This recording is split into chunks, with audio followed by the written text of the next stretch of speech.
네, 정부가 오늘부터 증상이 없는 밀접 접촉자들에 대해서도 검사 비용을 지원하기로 했습니다. 비용 부담 때문에 검사를 회피하는 이른바 숨은 확진자를 발견해 코로나19 확산세를 막겠다는 취지에서입니다. 다만 고위험군 환자를 대상으로 한 전화 모니터링은 중단하면서 환자들은 증상이 나빠질 경우 스스로 24시간 의료 상담센터에 연락을 해서 진료받아야 됩니다. 더 자세한 내용은 취재기자 연결해 들어보겠습니다. 윤성훈 기자. 네, 서울 역삼동에 있는 호흡기 환자 진료센터에 나와 있습니다. 네, 사실 검사 비용이 5에서 한 6만 원 정도로 비싼 편이었는데 오늘부터 이 무증상 밀접 접촉자들의 검사 부담이 크게 내려간다는 얘기죠?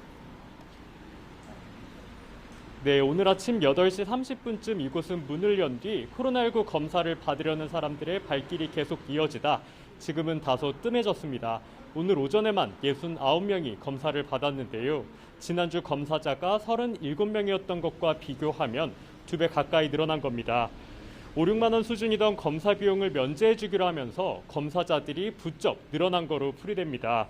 시민들은 감염이 의심돼도 검사 비용이 만만치 않아 그냥 넘어가는 경우가 많았는데 앞으로는 부담이 크게 줄어들어 검사를 더 쉽게 받을 수 있을 것 같다며 환영했습니다. 직접 들어보시겠습니다.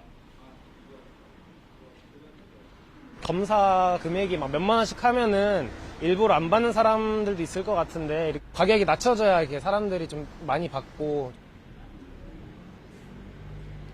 그동안 정부는 코로나19 의심 증상이 있거나 확진자와 밀접 접촉한 사람을 대상으로 검사 비용을 지원해 왔는데요. 일선 의료기관마다 밀접 접촉자 기준을 다르게 판단해 검사비를 받는 경우가 많았습니다. 이에 따라 오늘부터 검사비 지원 대상을 무증상 밀접 접촉자로 명확히 규정하면서 사실상 지원 대상을 대폭 늘린 겁니다. 이를 통해 연쇄 확산고리가 될 수 있는 숨은 확진자를 찾아내겠다는 취지입니다.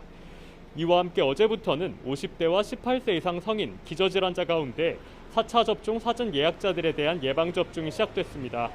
다만 60세 이상 고령층과 면역 저하자 등 고위험군 환자들을 대상으로 매일 상태를 확인하던 전화 모니터링은 어제부터 중단됐습니다. 따라서 해열제를 복용해도 고열이 계속되거나 가슴이 아프고 뻐근한 경우 등 증상이 나빠지면 24시간 의료상담센터로 직접 연락해 진료를 받아야 합니다. 방역당국은 심야 시간 등의 위급한 상황이 닥칠 경우 119에 연락해 신속히 진료와 치료를 받아야 한다고 당부했습니다. 지금까지 서울 역삼동에 있는 호흡기 환자 진료센터에서 YTN 윤성훈입니다.